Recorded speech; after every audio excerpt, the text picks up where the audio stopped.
Association of Insurance Commissioners, Dr. Terry Vaughn. Associate Deputy Minister, Canada Department of Finance, Tiff Macklem. Chairman, Liberalization of Trade and Services Committee, International Financial Services, London, John Cook. General Manager, Association of Chilean Insurers, Jorge Claude. And the rapporteur for this panel is the Corporate Vice President of New York Life, Rick Rosso. Ladies and gentlemen, George Nichols. Good afternoon and welcome to everyone. I'd like to welcome my panelists and all the attendees for the Seizing the Day, Securing Sound Market Motivating Regulatory Structures of Insurance. As I was reading that, I concluded that was a mouthful. However, I think what you will see is that we are very, very focused on where we go from here in terms of our future. Again, I'm George Nichols, Senior Vice President in charge of Government Affairs for New York Life Insurance Company. And I think that having this summit is coming at a very, very pivotal time. As we are trying to lift ourselves up from the financial crisis, the next steps are how do we coordinate ourselves across the globe to set up the right regulatory structures and create stability across all of our financial landscapes. Also, I think if you look at this coming right off of the G20 meetings, it's important that we have this dialogue and everyone provide their input in terms of what we do, especially in the insurance sector. I'm a former insurance regulator, and when I think about some of the critical things that are most important that I think you'll hear from our panelists are, one, the most important protection that we can provide is, can you pay the claim at the end of the day?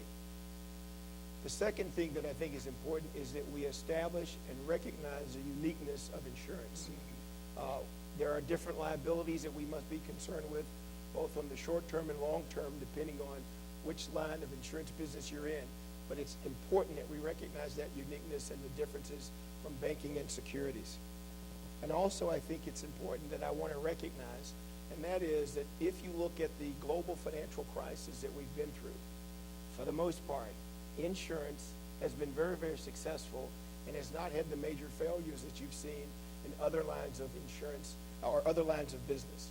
So I commend all of our regulators across the globe for their work in terms of solvency. If you'll also note that when the service industry, if you look at it on a global perspective in trade, it has been one of the key successes to drive growth both here in the United States and in other countries. Even in developing markets, I see that they too are recognizing the competitive nature of their service industry, and they want to make sure that there's a level playing field. So now how do we take advantage of this environment and make sure that the landscape does create an opportunity for growth and expanded opportunities in the service industry? Our panelists will focus on, one, lessons learned from the crisis, and two, how the global instability has impacted our markets and further increase the desire to open up and create competitive markets around the world. I know that each one of our systems, regulatory systems in whatever country it is, will focus on what's important. But we also want to make sure that as we go forward, that we don't retreat to protectionism. I know it's an attractive thing politically, as we see some of that happening in our own country here in the United States. That's actually the worst thing that can happen in terms of how we make sure that we create one global marketplace and we protect our citizens regardless of which jurisdiction that we're recognizing are part of. Now, I'd like to take this opportunity to do a brief intro of all of our panelists. And before I do that, I'd like to sort of frame the discussion. There have already been some bantering around on whether or not we're going to deal with certain aspects of federal versus state regulation in the United States, but that'll be fun. But I would like to sort of frame it a little bit with four things that I'd like them to consider as they go through their comments. One, without acting like a cheerleader for your own system, what do you think are the lessons learned from the recent crisis that could be applied to the benefit of global cooperation for open and sound insurance markets? That's first. Second, what should be our shared goals over the next few years for achieving a sound insurance standards? Third, how can the Financial Stability Board of the G20 effectively utilizing the work of the International Association of Insurance Supervisors, and lastly, how can we leverage lessons learned and strong global standards to promote more open, competitive insurance markets worldwide through bilateral, regional, or multilateral trade venues. We will start with Dr. Terry Bond, who is CEO of the National Association of Insurance Commissioners, or the NAIC, which is the organization of all state insurance commissioners in the United States. Dr. Bond is noted expert with a PhD in risk and insurance from the University of Pennsylvania.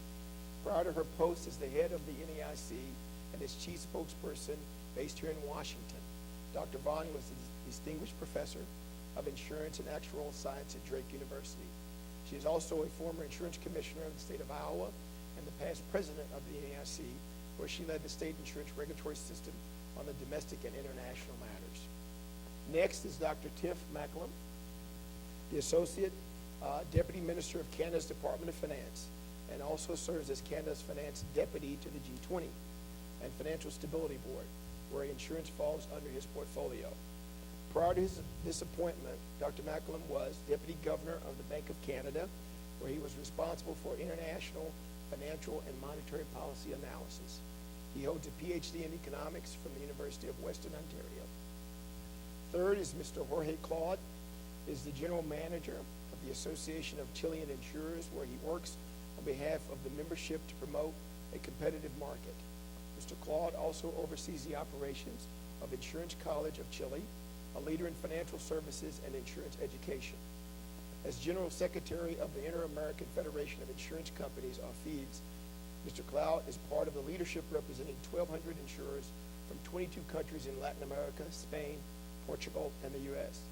He received his master's from Navarra University in Barcelona, Spain.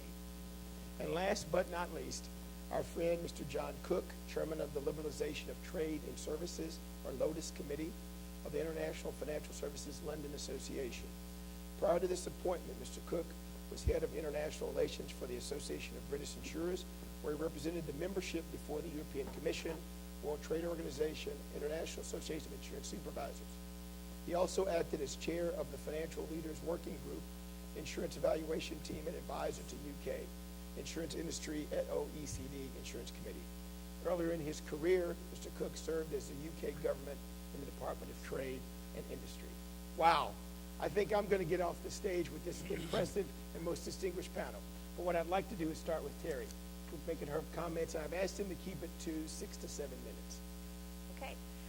What I'm going to focus, I think, on your first question, George, and that's about what we might learn from our own jurisdiction for global developments. And if we think about what's happened in this economic turmoil that we faced and the failure of very large globally active institutions, or at least the increased problems with these institutions, there is much more recognition of the need for coordination among supervisors globally, and I think we're going to hear more about that later.